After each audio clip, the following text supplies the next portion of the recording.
जय श्री कृष्णा, राधे राधे। आइए सुनते हैं आज अमावस्या पर गीता के 11वें अध्याय का महात्म्य। श्री महादेव जी कहते हैं, प्रिय, गीता के वर्णन से संबंध रखने वाली कथा एवं विश्वरूप अध्याय के पावन महात्म्य को श्रवण करो।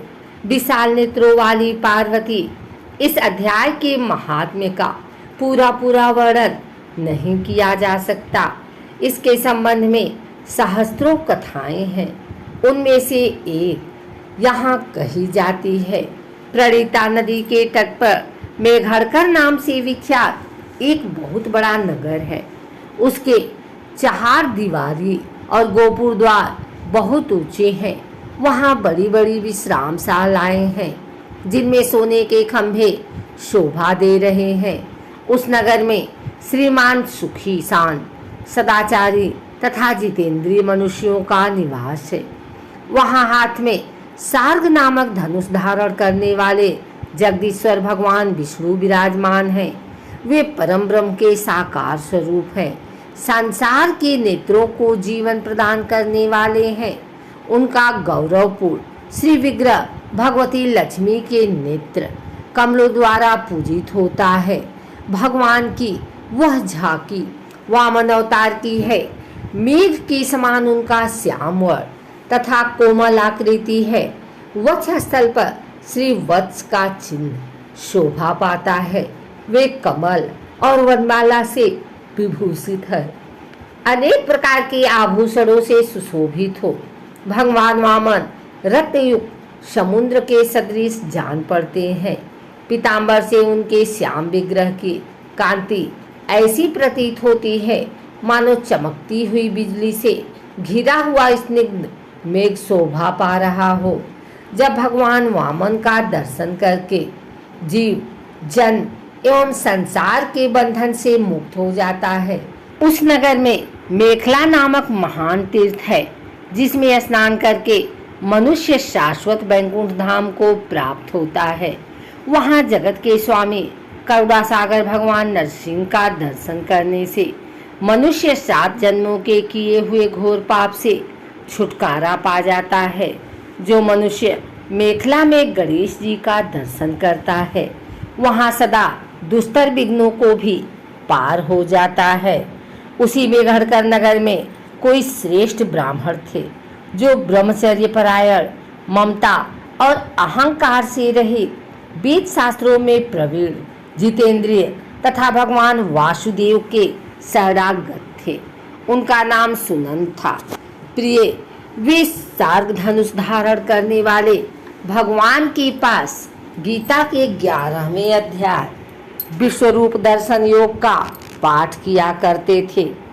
उस अध्याय के प्रभाव से उन्हें ब्रह्म ज्ञान की प्राप्ति हो गई।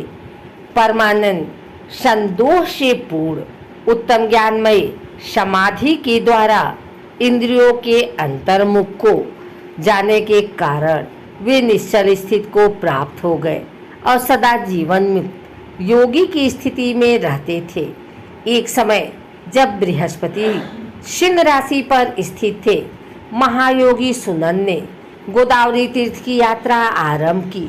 वे क्रमशः बिरज तीर्थ, तारा तीर्थ, कपिला संगम, अष्टतीर्थ, कपिला द्वार, नरसिंहवन, अंबिकापुरी तथा कर स्थान पर आदि क्षेत्रों में स्नान और दर्शन करते हुए विवाह मंडप नामक नगर में आए।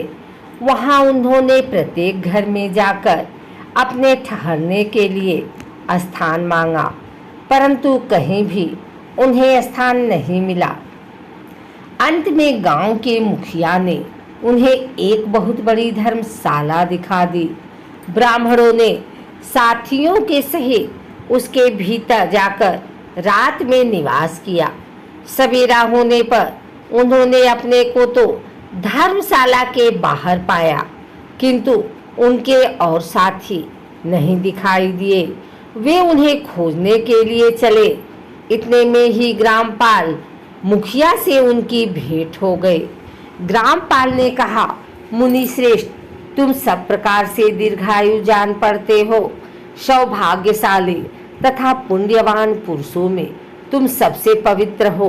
तुम्हारे भीतर कोई लोकोत्तर प्रभाव विद्यमान है। तुम्हारे साथी कहाँ गए और कैसे इस भवन से बाहर हुए, इसका पता लगाओ। मैं तुम्हारे सामने इतना ही कहता हूँ कि तुम्हारे जैसा तपस्वी मुझे दूसरा कोई नहीं दिखाई देता। विप्रवर, तुम किस महामंत्र का ज्ञान है, किस विद्या का आश्रय लेते हो तथा किस देवता की दया से तुम्हें अलौकिक शक्ति आ गई है। भगवान कृपा करके इस गांव में रहो, मैं तुम्हारी सब सेवा शुश्रूषा करूँगा। यूँ कहकर ग्रामपाल ने मुनीश्वर सुनंद को अपने गांव में ठहरा लिया। वह दिन रात बड़ी भक्ति से उनकी सेवा टहल करने लगा। जब 7-8 दिन बीत गए तब एक दिन प्रातः काल आकर वह बहुत दुखी हो महात्मा के सामने रोने लगा और बोला, हाय, आज रात में राक्षस ने मुझ भाग्यहीन के बेटे को चबा लिया है।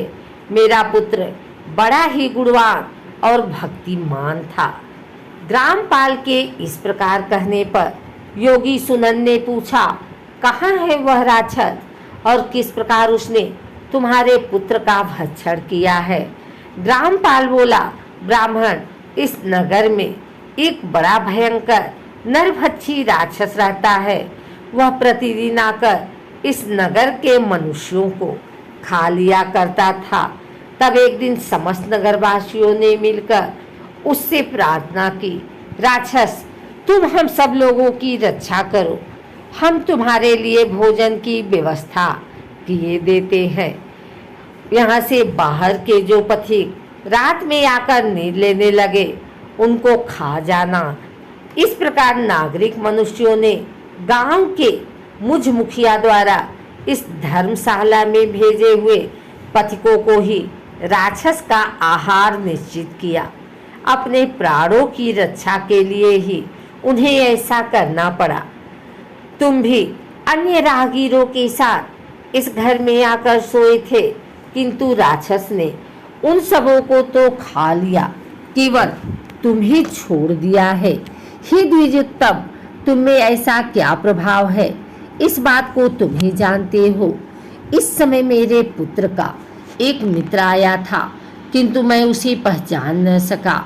वह मेरे पुत्र को बहुत ही प्रिय था, किंतु अन्य राहगीरों के साथ उसे भी मैंने उसी धर्मशाला में भेज दिया। मेरे पुत्र ने जब सुना कि मेरा मित्र भी उसमें प्रवेश कर गया है, तब वह उसे वहाँ से ले आने के लिए गया, परंतु राक्षस ने उसे भी खा लिया। आज सवेरे मैंने बहुत दुखी होकर उस पिशाच से पूछा, ओ दुष्टामन, तूने रात में मेरे पुत्र को ही खा लिया। तुम्हारे पेट में पड़ा हुआ मेरा पुत्र जिससे जीवित हो सके, ऐसा कोई उपाय यदि हो तो बताओ। राक्षस ने कहा, ग्रामपाल, धर्मशाला के भीतर घुसे हुए तुम्हारे पुत्र के न जानने के कारण मैंने भक्षण किया है। अन्य पथिकों के साथ तुम्हारा पुत्र भी अनजान में ही मेरा ग्रास बन गया। वह मेरे उदर में जिस प्रकार जीवित और रक्षित रह सकता है, वह उपाय स्वयं विधाता ने ही कर दिया है। जो ब्राह्मण सदा गीता के 11वें अध्याय का पाठ करता हो, उसके प्रभाव से मेरी मुक्ति होगी और मरे हुए को पुनः जीवन प्राप्त होगा। यहाँ कोई ब्राह्मण रहते हैं जिनको मैंने एक दिन धर्मशाला से बाहर कर दिया था। वे निरंतर गीता के 11वें अध्याय का जप किया करते हैं। इस अध्याय के मंत्र से 7 बार अभिमंत्रित करके यदि वे मेरे ऊपर जल का छींटा देते हैं तो निस्संदेह मेरा श्राप से उद्धार हो जाएगा। इस प्रकार उस राक्षस का संदेश पाकर मैं तुम्हारे निकट आया हूँ। ब्राह्मण ने पूछा, ग्रामपाल, जो रात में सोए हुए मनुष्यों को खाता है, वह प्राणी किस पाप से राक्षस हुआ है? ग्रामपाल बोला, ब्राह्मण, पहले इस गांव में कोई किसान ब्राह्मण रहता था। एक दिन वह अगहनी के खेत की क्यारियों की रक्षा करने में लगा था।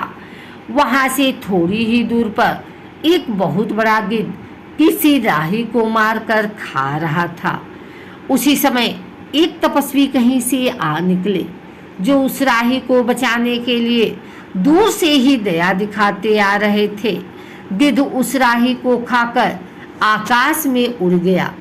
तब तपस्वी ने कुपित होकर उस किसान से कहा, ओ दुष्ट हलवाहे, तुझे धिक्कार है, तू बड़ा ही कठोर और निर्दयी है। दूसरे की रक्षा से मुंह मोड़कर केवल पेट पालने के धंधे में लगा है। तेरा जीवन नष्ट प्राय है।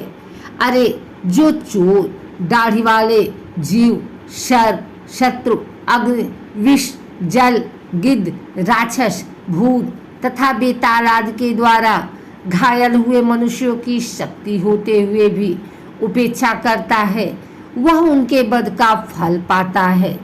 जो शक्तिशाली होकर भी चोर आदि के चंगुल में फंसे हुए ब्राह्मण को छुड़ाने की चेष्टा नहीं करता, वह घोर नरक में पड़ता और पुनः भेड़ियों की योनि में जन्म लेता है। जो वन में मारे जाते हुए तथा गिद्ध और व्याघ्र की दृष्टि में पड़े हुए जीव की रक्षा के लिए छोड़ो छोड़ो की पुकार करता है, वह परम गति को प्राप्त होता है।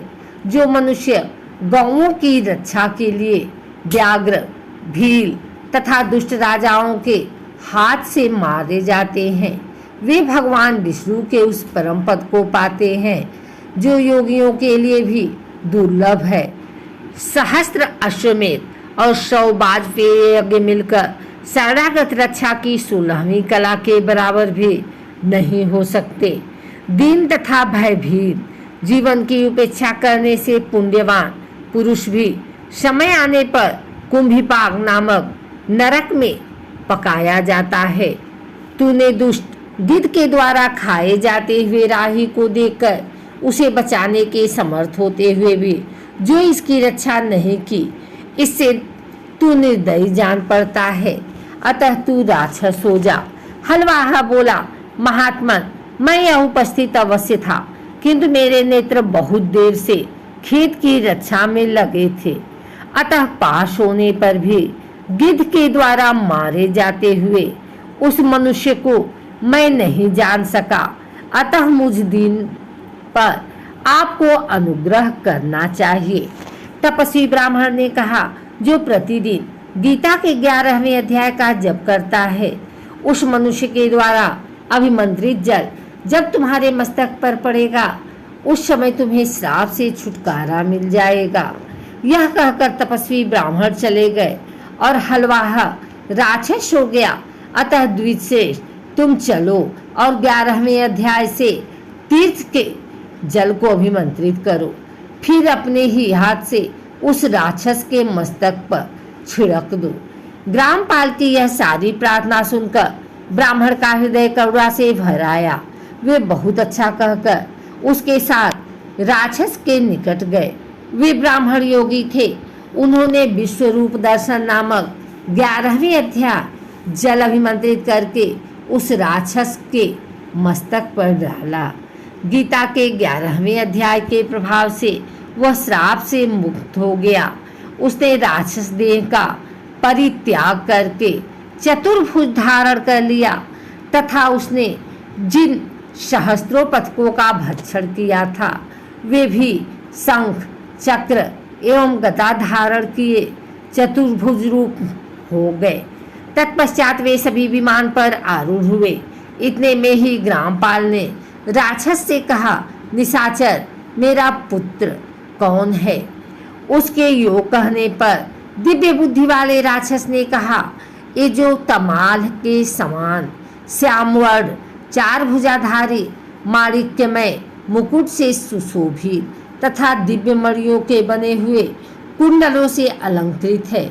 हाथ पहनने के कारण जिनके कंधे मनोहर प्रतीत होते हैं, जो सोने की भुजबंधों से विभूषित है, कमल के समान नेत्र वाले स्निग्ध रूप तथा हाथ में कमल लिए हुए और दिव्य विमान पर बैठकर देवता को प्राप्त हो चुके हैं। इन्हीं को अपना पुत्र।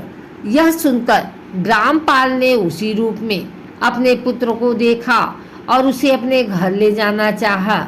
यह देख उसका पुत्र हंस पड़ा और इस प्रकार कहने लगा। पुत्र बोला, ग्रामपाल, कई बार तुम मेरे पुत्र हो चुके हो। पहले मैं तुम्हारा पुत्र था, किंतु अब देवता हो गया हूँ। इन ब्राह्मण देवता के प्रसाद से बैकुंठ धाम को जाऊंगा। देखो, यह निशाचर भी चतुर्भुज रूप को प्राप्त हो गया है। 11वें अध्याय के महात्म्य से यह सब लोगों के साथ श्री विष्णु धाम को जा रहा है। अतः तुम भी इन ब्राह्मण देव से गीता के 11वें अध्याय का अध्ययन करो और निरंतर उसका जप करते रहो। इसमें संदेह नहीं कि तुम्हारी भी ऐसी ही उत्तम गति होगी। तात मनुष्यों के लिए साधु पुरुषों का संग सर्वथा दुर्लभ है, वह भी इस समय तुम्हें प्राप्त है। अतः अपना अभीष्ट सिद्ध करो।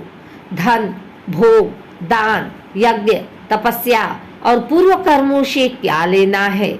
विश्वरूपाध्याय के पाठ से ही परम कल्याण की प्राप्ति हो जाती है। पूर्णानंद संतोष स्वरूप श्री कृष्ण नामक ब्रह्मा के मुख से कुरुक्षेत्र में अपने मित्र अर्जुन के प्रति जो अमृतमय उपदेश निकला था, वह श्री विष्णु का परम तात्विक रूप है। तुम उसी का चिंतन करो। वह मोक्ष के लिए प्रसिद्ध रसायन है। संसार भय से डरे हुए मनुष्यों की आदि व्याधि का विनाशक तथा उनके जन्म के दुखों का नाश करने वाला है। मैं उसके सिवा दूसरे किसी साधन को ऐसा नहीं देखता, अतः उसी का अभ्यास करो। श्री महादेव जी कहते हैं, यो कहकर वह सबके साथ परम धाम को चला गया। तब ग्रामपाल ने ब्राह्मण के मुख से उस अध्याय को पढ़ा। फिर वे दोनों ही उसके महात्म्य से विष्णु धाम को चले गए। पार्वती, इस प्रकार तुम्हें 11वें अध्याय की कथा सुनाई गई। इसके श्रवण मात्र से महान पातकों का नाश हो जाता है।